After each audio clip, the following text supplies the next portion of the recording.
Hi everyone, D'Anthony Boogtano here, the internet's busiest music nerd, and it's time for a review of this new Destroyer album, Dan's Boogie. Here we have the newest full-length LP from Canadian singer and songwriter Mr. Dan Behar, aka Destroyer. And for decades now, Dan has stood out pretty boldly on the indie singer-songwriter circuit as a true eccentric, a poet, a whimsical pop alchemist. He has built a dense discography off of this brand and style as well. With this new LP, I believe he is on his 14th studio album. And going into it, I think I had a pretty clear idea just what to expect, honestly. Because I feel like Dan's releases in recent years have just grown more and more comfortable in his style. I mean, while his most recent releases might not come across as wild and raw and passionate as early releases such as Street Hawk, or even as catchy as unforeseen mid-career classics such as Kaput, for example, which is really seen as a SOPHISTI-POP masterwork by many, there is now an assuring confidence in a lot of Dan's work these days,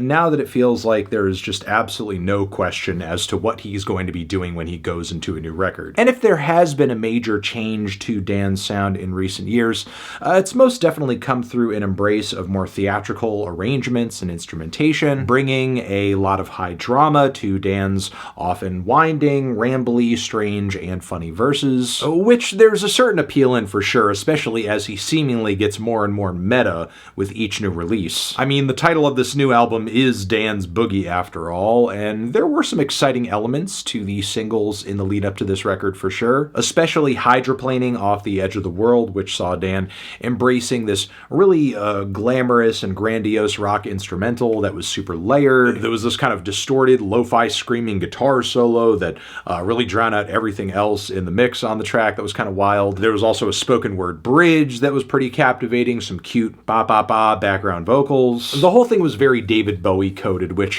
for Dan I don't think is a bad move because he does have a weird charisma about him that definitely allows him to pull that sort of vibe off. This sort of sound and style was also bolstered by an absolutely killer intro track on the record too. And I was kind of hoping the rest of this album would deliver something just as bold, lush, and fun as well. Though, truth be told, the more I listened to this album, the more I kind of felt like this record was just the sound of, on Dan's part, pure complacency, as I thought not only does the remaining track list on this project just not really bring much in terms of vision or focus, but even the performances I think leave something to be desired. Like the closing track, for example, which mostly just features some wandering pianos and Dan's more even wandering vocals and poetry. It just kind of sounds like a bad lounge singer performance. Prior to that, there's also Cataract Time, which I will say off the bat, I'm not crazy about just because of its doctor office indie folk background music type instrumental, but also I feel like this track features some of Dan's most redundant lyricism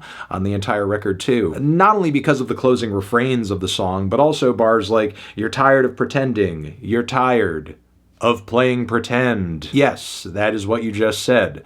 There's also the track I Materialize, which is this 1-minute track in the midst of the record that cuts itself off abruptly toward the end, which obviously is super intentional. The lyrics pretty much make reference to that. But I mean, this track ultimately just kind of ends up feeling like a gag in the middle of a record whose track list so far is really not all that gratifying. Like, I feel like the song would go down much easier if it were surrounded by material that were just a bit more interesting.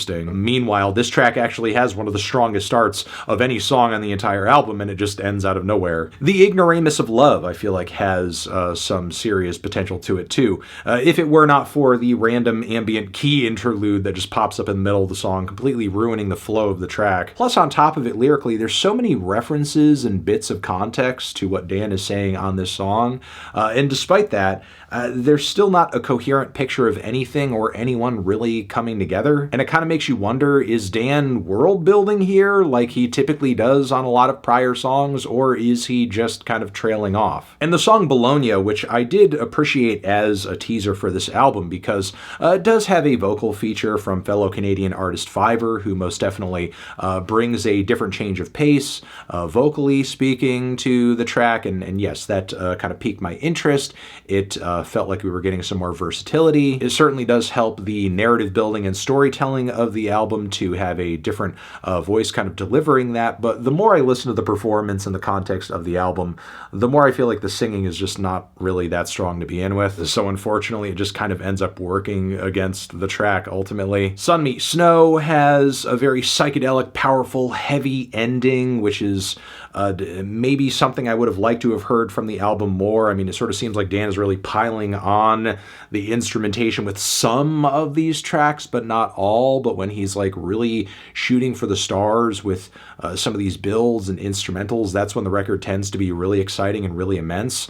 Unfortunately, these moments are just too few on the album to like really save it and note it as like a consistently good thing about the experience of the album. Honestly, as it currently stands, this album just feels, I don't know, a little thrown together, unfinished, ill-conceived, and cobbled together from a bunch of disparate parts that don't really build on each other all that well. And while in one sense it is very cool to hear Dan very assured in his own creative bag, as it were, simultaneously there doesn't really seem to be any true ambition or drive behind this record. But yeah, unfortunately, there are really only a couple of tracks that I'm coming away from this record excited about, and this has to be one of the weaker releases of this current stage of Dan's career, which I feel like his discography after a record like this is really in need of some kind of shake-up or new direction or something, I don't know. Which is why I'm feeling a light to decent 5